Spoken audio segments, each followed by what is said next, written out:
Bonjour à tous et bienvenue dans cette nouvelle vidéo où nous allons aborder un nouveau sujet. L'hydrogène est-il le carburant du futur ou une fausse bonne idée? Ce débat divise les experts, les politiciens et même les écologistes. Alors qu'est-ce qui fait que l'hydrogène est un sujet si controversé? D'un côté, nous avons les fervents défenseurs de l'hydrogène qui voient en lui le héros de la transition énergétique. Ils mettent en avant son potentiel à réduire drastiquement les émissions de gaz à effet de serre, sa capacité à être produit de manière durable et son efficacité dans une variété d'applications, allant des voitures aux industries lourdes. De l'autre côté, les sceptiques soulignent les défis techniques et économiques qui entourent la production, le stockage et le transport de l'hydrogène. Ils pointent également du doigt le rendement énergétique moins efficace par rapport aux technologies existantes comme les batteries électriques. Et puis, il y a les questions environnementales. L'hydrogène est-il vraiment aussi propre qu'on le prétend? Qu'en est-il de l'impact de la production d'hydrogène sur l'environnement? Ce sont toutes des questions complexes qui méritent des réponses nuancées. Et c'est exactement ce que nous allons essayer de faire dans cette vidéo.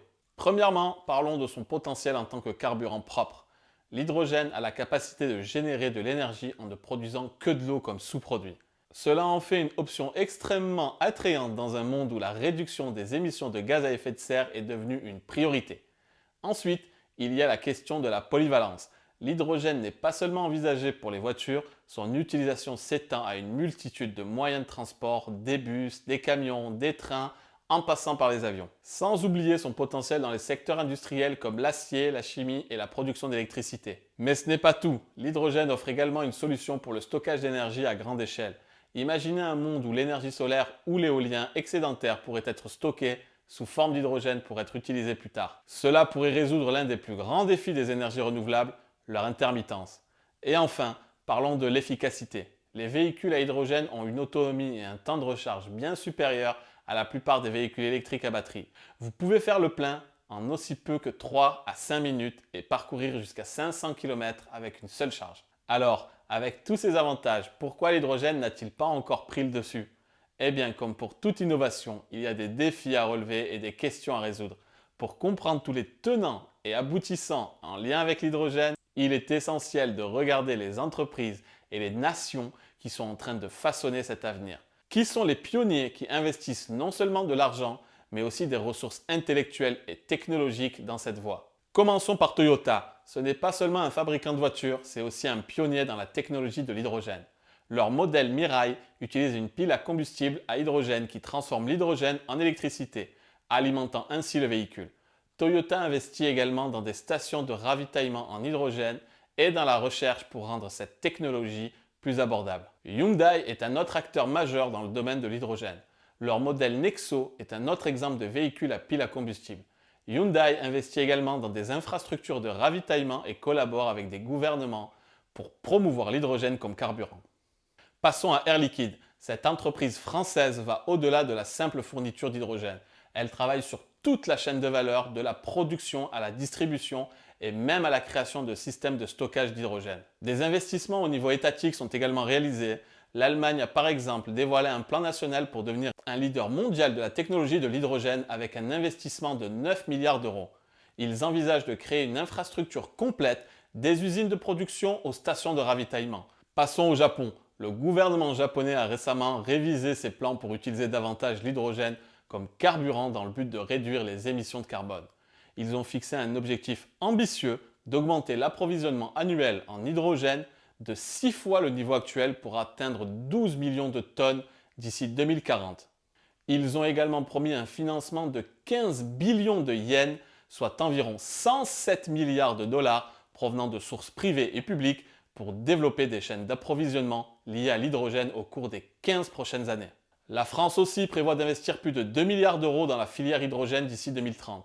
Le plan inclut le développement de 100 stations de ravitaillement en hydrogène et la conversion de plusieurs sites industriels à l'hydrogène.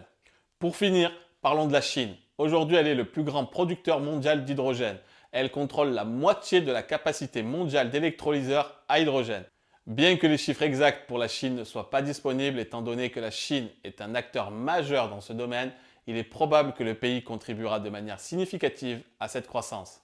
Ces investissements et ces initiatives montrent clairement que l'industrie de l'hydrogène est en train de monter en puissance et qu'elle a le potentiel de jouer un rôle clé dans la transition vers une économie à faible émission de carbone. Cependant, pour comprendre pleinement les tenants et aboutissants de cette source d'énergie prometteuse, il est essentiel de se pencher sur les méthodes de production de l'hydrogène. Dans la prochaine partie, nous explorerons en détail comment l'hydrogène est produit, les technologies impliquées et les défis à surmonter pour rendre cette production plus efficace et durable. Commençons par l'hydrogène vert. Celui-ci est produit par électrolyse de l'eau, un processus qui sépare l'hydrogène de l'oxygène dans l'eau. Ce type d'hydrogène est considéré comme le plus propre car il utilise de l'électricité provenant de sources renouvelables comme le solaire, l'éolien ou l'hydraulique. Ainsi, il n'émet pas de CO2 ou d'autres gaz à effet de serre pendant sa production. Selon l'Agence internationale de l'énergie, seulement 4% de l'hydrogène produit mondialement est vert. Cependant, avec les avancées technologiques, ce chiffre est en constante augmentation. Passons à l'hydrogène bleu. Il est produit à partir de gaz naturel ou à partir de charbon par un processus appelé reformage à la vapeur. Ce qui le rend bleu, c'est l'utilisation de technologies de capture et de stockage du carbone, CSC, pour réduire les émissions de CO2. Bien que ce type d'hydrogène soit moins polluant que l'hydrogène gris, il n'est pas entièrement exempt d'émissions. Pour information, aujourd'hui 49% de l'hydrogène produit est de type bleu et les technologies de CSC peuvent réduire les émissions de CO2 de ce processus jusqu'à 90%. Si les technologies de capture et de stockage du carbone vous intéressent, vous pouvez consulter notre vidéo dédiée. Pour finir, l'hydrogène gris. Il est également produit à partir de gaz naturel et de charbon mais sans les technologies CSC. C'est actuellement la méthode la plus courante de production d'hydrogène mais aussi la plus polluante. Le processus émet une grande quantité de CO2 et d'autres gaz à effet de serre. Près de 47% de l'hydrogène mondial est produit par cette méthode. Chaque tonne d'hydrogène gris produit environ 9 à 12 tonnes de CO2. Maintenant que nous avons vu comment l'hydrogène est produit, nous allons nous intéresser aux défis en lien avec son stockage et son transport. L'hydrogène a la plus faible densité énergétique par unité de volume parmi tous les gaz, ce qui signifie qu'il faut un grand volume pour stocker une quantité d'énergie significative. Plusieurs méthodes de stockage sont actuellement à l'étude, y compris le stockage à haute pression, le stockage liquide à basse température et même le stockage solide sous forme d'hydrure métallique. Concernant la méthode de stockage à haute pression, elle utilise des réservoirs spéciaux capables de contenir de l'hydrogène à des pressions allant jusqu'à 700 bars. Cependant, ces réservoirs sont coûteux et nécessitent des matériaux de pointe pour résister à la pression. L'hydrogène peut également être stocké sous forme liquide à des températures très basses, environ moins 253 degrés Celsius. Cette méthode de stockage liquide à basse température présente des défis en termes d'isolation thermique et de sécurité. Une autre option est le stockage sous forme d'hydrure métallique. Bien que cette méthode soit encore en phase de recherche, elle présente un potentiel pour un stockage plus efficace en termes de volume. Passons au transport de l'hydrogène. Celui-ci est également complexe et coûteux. Actuellement, il est souvent plus économique de produire l'hydrogène sur le site où il sera utilisé. Néanmoins, d'autres solutions sont encore en cours d'étude telles que les pipelines. L'hydrogène peut être transporté par route, mais cela nécessite des camions spéciaux et présente des risques en termes de sécurité et d'émissions. L'un des arguments les plus couramment avancés contre l'hydrogène est son faible rendement énergétique comparé à d'autres sources d'énergie. Le processus de production, de stockage, de transport et de conversion de l'hydrogène en énergie utile entraîne des pertes significatives, ce qui peut rendre l'hydrogène moins efficace que d'autres options. Le rendement énergétique de l'hydrogène est estimé entre 25 et 35%. De plus, les coûts de production de l'hydrogène sont très élevés. Pour l'hydrogène gris, le coût le plus bas est d'environ 1 euro par kilo d'hydrogène. Et pour l'hydrogène vert, le coût varie entre 2 et 6 euros par kilo en fonction du taux d'utilisation des installations. Comme annoncé précédemment, le transport aussi représente une part importante du coût de l'hydrogène. Il représente jusqu'à 10 $ par kilo d'hydrogène.